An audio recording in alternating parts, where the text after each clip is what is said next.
What's up guys, in this video I'm going to explain the benefits and downsides of using month-to-month leases in your rental business.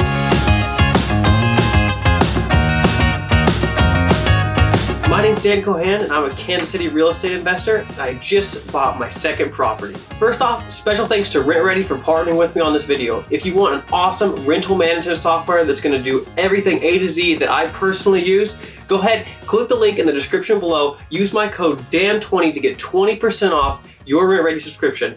And with that guys, go ahead and hit the like button and let's get right into it. Okay, first off, let's go into some of the benefits of using month-to-month leases in your business. So number one is obviously a flexible end date for your lease. So instead of being tied into like a 1 year, 2 years, 6 months, something where you have some like fixed date, you're a bit flexible on when you have to, when the lease expires. It's month to month. You can cancel it anytime, either party can, with no real repercussions. So with that, it makes it more flexible if the tenants want to move out quickly or you want to move them out quickly.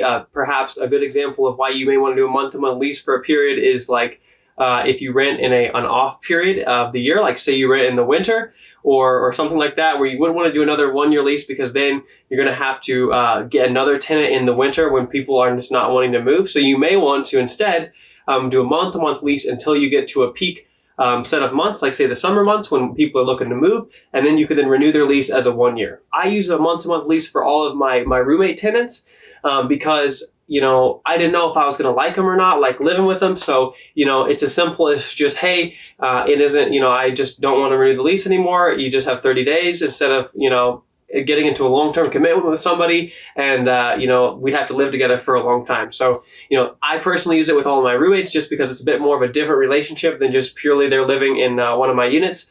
But yeah, if you want to have roommates, I'd strongly recommend doing a month-to-month lease for that purpose. And again, roommate people are probably a little bit more transient anyway. They may not want to be locked down to a fixed term as well. So it may be better for everybody. Another great benefit of having a month-to-month lease is that you can raise the rent quickly. There's no lease terms. It's just month-to-month. So, at any month with just a 30-day notice, you can raise the rents to whatever you'd like for the tenant and they can decide to stay or leave. Another benefit is it's easier to get people out if they want to stay past their lease. In recent years, people have been not paying rent and it's been more prevalent with all the recent world events and things like that. But it seemed to be, from what I heard, harder to do evictions due to non-payment of rent. But on a month-to-month lease, all you have to do is get them out for unlawful possession. So that unlawful possession is basically where a tenant basically just stays, the lease is expired and they just stay past when it's expired and they're just simply staying there past when you agreed they could stay there. So those are a lot easier to go through now.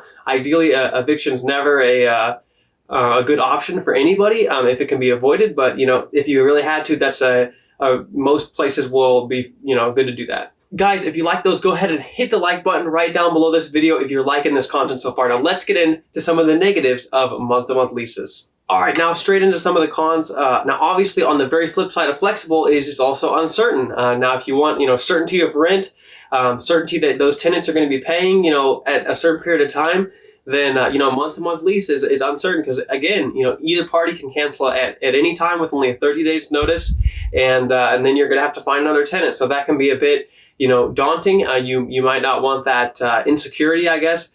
But yeah, that's one downside.